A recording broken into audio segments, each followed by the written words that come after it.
नमस्कार, मैं सन्नी तुसीर और इस वक्त मैं मौजूद हूं देश की राजधानी दिल्ली के अलीपुर क्षेत्र में। आज अलीपुर क्षेत्र में दो नाबालिग बच्चों की सड़क के गड्ढे के कारण मौत हो जाती है।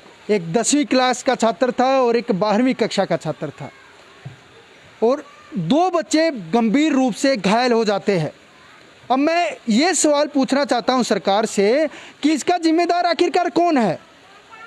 क्या सड़क जिसने बनाई हुए ठेकेदार है या अभी तक वो सड़क का पूरा निर्माण नहीं हुआ? उसके वे सरकार के जो बड़े बड़े दावे किए जाते हैं कि हमने यहाँ सड़क बना दी है, वहाँ सड़क बना दी है, और वो सड़क अगर उसमें गड्ढे हो जाती है और उन गड्ढों के कारण किसी की मौत हो जाती है तो उनका जिम्मेदारी कौन लेगा? क्या सरकार लेगी या पीडब्ल्यूडी के ठेकेदार लेंगे या डीडीए के ठेकेदार लेंगे जो भी ये सड़कों का निर्माण करता है? आप मेरे सामने इन परिवार को देख सकते हो। आज इस परिवार ने अपने बच्चे को खो दिया है, अपने 15-16 साल के बच्चे को खो दिया है, और वो भी सिर्फ सड़क के गड्ढे के कारण। इनका बच्चा स्कूल जा रहा था, बाइक से जा रहे थे, और उस बाइक जैसे ही वे जाते हैं तो बीच में सड़क में गड्ढा होता है और उस गड्ढे में उनकी बाइक का टायर आ जाता है और बाइक पूरी तरीके से स्लिप हो जाती है। एक्सीडेंट होता है। ये परिवार अपना एक घर का चिराग खो देता है। अब इसकी जिम्मेवारी कौन लेगा? सरकार लेगी या प्रशासन लेगा? आखिरकार कौन लेगा? आइए परिवार से भी बातचीत करते हैं। सर, ये कैसे क्या हादसा हुआ? सर, सुबह के टाइम बच्चे स्कूल जा रहे थे। स्कूल जाते टाइम ये बाइक पर गए थे। अब ये रास्ते में कोई गड्ढा वड्ढा होगा तो उसमें इनकी बाइक स्लिप वगैरह मारी होगी। अब ये हम तो मौके पर थे नहीं। अब जो भी हुआ आगे वो जाने। तो सड़क के गड्ढे के कारण, गड्ढे की वजह से हो तो उनकी स्लिप वगैरह मार गई होगी बाइक। स्लिप मार की वजह से जो। हाँ जी, आप बताइए। काफ़ी 2 साल से सर रोड खराब है। रोड पे बहुत काफ़ी गड्ढे हो चुके हैं सर। और क्या कहते हैं, 2-3 साल से हम देख रहे हैं पानी भी ऐसे ही भर जाता, पता नहीं चलता नाला कहाँ है और गड्ढा और रोड कहाँ है। ये भी नहीं, पहले भी कई एक्सीडेंट हो चुके हैं, पता नहीं चलता किसी चीज़ का।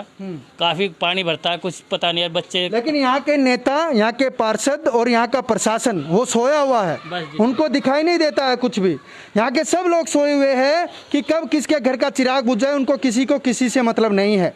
अगर वो सड़क ठीक होती तो शायद आज इनका बेटा इनके पास खड़ा होता, शायद इसका भाई आज इसके पास खड़ा होता। ये देखिए, इसका भाई था वो जो दूसरा था, 2 बच्चों की मौत हुई है। ये उनके पिताजी है, ये उनके भाई जी है।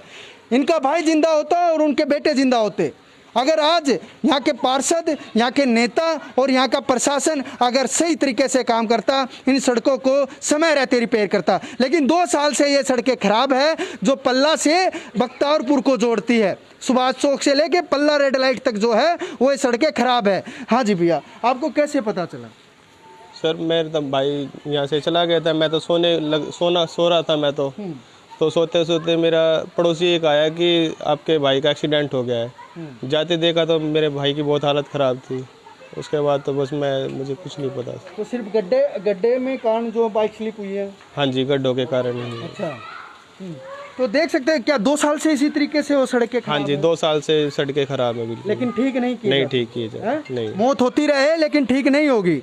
किसी के घर का चिराग बुझ जाए लेकिन सड़कें ठीक नहीं होगी। भ्रष्टाचार करना है, खुलेआम करना है। हाँ जी भैया, क्या इसी तरीके से रोड खराब है? पहले भैया इसी तरीके से खराब है और 2 साल हो गए हैं। कभी पाइपलाइन है, सिंगल रोड है और पता नहीं लगता। ये तो 2 की हुई है, कल को पता नहीं कितनों की होए।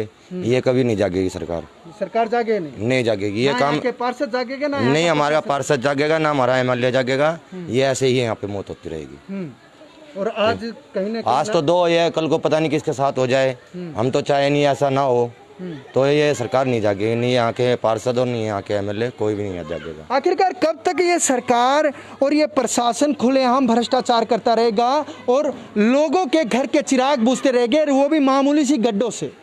सड़कें बनती है, 4 दिन चलती है और उसके बाद वो खराब हो जाती है, उनकी जर्जर हालत हो जाती है। और हाँ, इस रोड का काम मैं बता दूँ 2 साल से चला हुआ है। सड़कें बनी, उसके बाद पाइपलाइन जो है, पानी की पाइपलाइन बिछी, सड़कों को दोबारा फिर फाड़ दिया। फाड़ने के बाद, हाँ जी, फाड़ने के बाद अब क्या हुआ, वो वहाँ पे जर्जर हालत ऐसी हो गई है कि वहाँ से अगर कोई निकलेगा तो उसकी बाइक स्लिप होगी। पूरे उस रोड पर कोई भी स्ट्रीट लाइटें नहीं है कि रात के अंधेरे में किसी को दिखाई दे। अब कुछ और महिलाएं भी हमारे साथ हैं, उनसे भी जानेंगे जिन्होंने अपने घर के चिराग को खोया, जिन्होंने अपने बेटे को खोया, जिन्होंने अपने भाई को खोया है। हाँ जी, कैसे क्या ये लोग बाइक चला रहे थे, बाइक रोड खराब हो रही है, उस पर स्लिप होगी, गिट्टी आ गई ना, उससे स्लिप होगी बाइक उनकी। क्या कहना चाहोगे आप, क्या मैसेज देना चाहोगे? भाई सरकार को रोड सही करवानी चाहिए। कितने हादसे होते हैं वहाँ पर, बहुत हादसे होते हैं। सड़क को बहुत लंबा समय हो गया है, 2 साल हो गए हैं। 2 साल से हो गया, लेकिन 2 साल से वो सड़क कैसी है? वो टूटी हुई है, कोई रिपेयरिंग का काम चल ही रहा है पर पूरा नहीं हो रहा। बिल्कुल 2 साल से रिपेयरिंग का काम चल रहा है, लेकिन वो ठीक भी नहीं होगा। पता नहीं आखिरकार कब वो ठीक होगा और कब जाके वो सड़क बनेगी, कब यहाँ के लोगों को सहूलियत मिलेगी। आज 2 घर के चिराग बुझे, कल ना जाने भगवान ना करे किसी के साथ ऐसा हादसा हो। लेकिन ये पीडब्ल्यूडी के ठेकेदार, ये डीडीए के प्रशासन के ठेकेदार इसी तरीके से बैठे रहेंगे, लेकिन रोडों को ठीक नहीं करवाएंगे। ये प्रशासन के अधिकारियों की जिम्मेदारी तो बनती है, साथ में उन नेताओं की भी बनती है जिन नेताओं को यहाँ के लोग वोट देकर कुर्सी पर बिठाते हैं। और वो कुर्सी पर इसलिए बिठाते हैं ताकि उनको सहूलियत मिल सके। कुर्सी पर इसलिए नहीं बिठाते कि एक रोड का 2-2 साल तक काम चलेगा। छोटा सा रोड है और 2-2 साल तक लोग परेशान होते रहेंगे। किसी न किसी की वहाँ पर आने जाने वालों की, राहगीरों की इसी तरीके से वे गिरते पड़ते उनको चोटें लगती रहेगी और ना जाने कब किसके घर का भी चिराग बुझ जाएगा, जैसे आज इन दोनों घरों का चिराग बुझा है। तो हमारी सरकार से और सरकार के उन अधिकारियों से, प्रशासन से सिर्फ यही गुहार है कि उस रोड की मरम्मत करवा दीजिए। अगर उस रोड की समय रहते मरम्मत होती तो आज ये परिवार अपने घर का चिराग नहीं बुझता हुआ देखते। तो हमारी सिर्फ यही रिक्वेस्ट है, हमारी सिर्फ यही उन लोगों से हाथ जोड़कर प्रार्थना है कि आप उस रोड को ठीक करवा दीजिए ताकि और किसी के घर में इस तरीके का हादसा ना हो। देखते रहिए सोनू के साथ में सनी तुसीर, दिल्ली समाचार।